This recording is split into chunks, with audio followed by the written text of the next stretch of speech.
দিতে চাই, আমাদেরকে আপনারা অশান্ত করবেন না।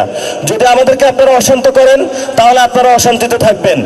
এখন অনেক জায়গা দেখতে পাচ্ছি যে প্রধানমন্ত্রী হলো গাড়ি ট্রাফিক সিগন্যালে দাঁড়িয়ে যায়, আবারই দেখতে পাচ্ছি বিদ্যুৎ খরচ কমিয়ে দিচ্ছেন, আবারই হলো দেখলাম স্বরাষ্ট্রমন্ত্রী হলো অটোরিকশা নিয়ে ব্যস্ত আছেন।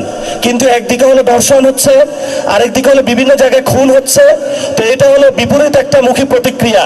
এটা হলো আমরা শেখ হাসিনার সময় দেখেছিলাম। শেখ হাসিনা কতক্ষণ হলো গণভবনে মাছ ধরত, কতক্ষণ তাহাজ্জুদের মুনাজাত দিত। তো একজনকে ফেসিস্ট সিস্টেমের কাঠামোর অনেক উপরে উঠানো হয়েছে। সবাই দুনিয়ার খারাপ, শেখ হাসিনা ভালো ছিল। এখন এই পরিস্থিতি দেখতে পাচ্ছি সবাই খারাপ, কেউ চান্দাবাজ, কেউ দুর্নীতিবাজ, কেউ সন্ত্রাসী, কিন্তু একজন আল্লামা উপস্থিত হয়েছেন, উনি সব ভালো।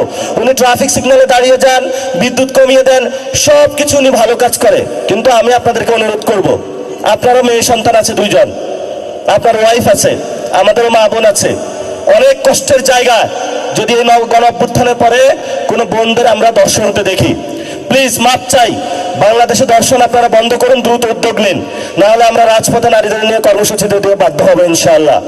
লাস্ট কথা যেটা, আমরা এখনো বিচার বুঝে পাই নাই।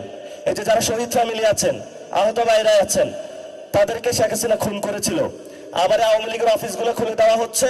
এসব ফাইজলামি আপনারা বাংলাদেশে করবেন না। যদি আপনারা ফাইজলামি করতে চান তাহলে কিভাবে হলো আপনাদেরকে সাইজ করতে হয় সেটাও আমরা জানি। এখন আমরা আমাদেরকে বেয়াদব বলেন বা যা কিছু তা বলেন, কিন্তু আমরা অধিকারের প্রশ্নে সংস্কার, বিচার এবং বাংলাদেশের আইন শৃঙ্খলা, বাংলাদেশের মানুষের নিরাপত্তা অধিকারের ক্ষেত্রে এক বিন্দু ছাড় দেব না। এটা আমাদের স্ট্রেট ফরওয়ার্ড কথা। এবং আপনারা যদি আসেন, রাজপথে লড়াই হবে, কিন্তু আমরা এই ক্ষেত্রে এক বিন্দু ছাড় দিতে রাজি না।